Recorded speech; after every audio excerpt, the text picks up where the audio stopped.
Bonsoir. Alors, le Château Landry à Montjoly invite les familles à découvrir un livre à réalité augmentée. L'exposition présente le roman jeunesse Le Cumulus Machinus de l'auteur Ugo Monticone et on suit les péripéties du jeune Octave pendant une tempête de neige. Mais cette exposition est assez particulière parce qu'elle est immersive grâce à la réalité augmentée. Et la directrice générale, qui n'avait jamais vu ce genre de livre auparavant, nous explique comment cette technologie fonctionne. On met la tablette devant l'image. Le livre, le Cumulus Machinus, permet de voir s'animer sous les yeux du lecteur les images qui étaient alors figées sur les pages. C'est ce qui permet de faire la réalité augmentée, une expérience que le Château Landry à Montjoly présente sous forme d'exposition. Il y a les illustrations qui se mettent en animation, qui se mettent à bouger. Il y a des effets sonores, il y a de la musique. C'est vraiment intéressant. Les jeunes adorent ça.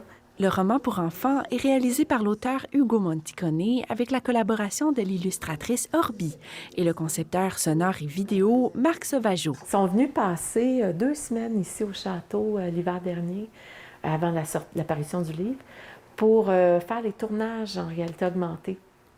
Donc, l'exposition se trouve dans la salle où la réalité augmentée a été réalisée. Que dans mes souvenirs, que dans ton propre imaginaire même. Je suis dans des nuages et des oiseaux autour de moi. Comment je fais pour écrire une scène que j'ai jamais vraiment vécue, mais c'est vraiment en me plongeant dans mon imaginaire. Hugo Monticone veut ainsi donner le goût aux jeunes de créer à leur tour.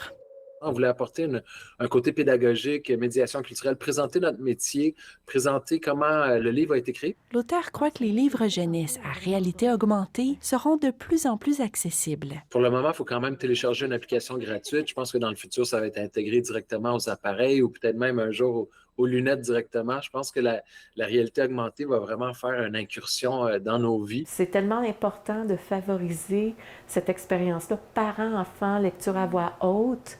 Mais là, imaginez, avec la réalité augmentée, c'est que là, c'est intéressant, on dit, on peut utiliser le téléphone, mais de façon constructive et créative. L'exposition est disponible au Château Landry jusqu'au 14 mai, mais Julie Boivin compte la rendre de nouveau accessible l'automne prochain. La directrice souhaite également collaborer avec les bibliothèques municipales pour que les lecteurs puissent découvrir ce livre à réalité augmentée. Ici Camille Lacroix, Radio-Canada, Montjoly.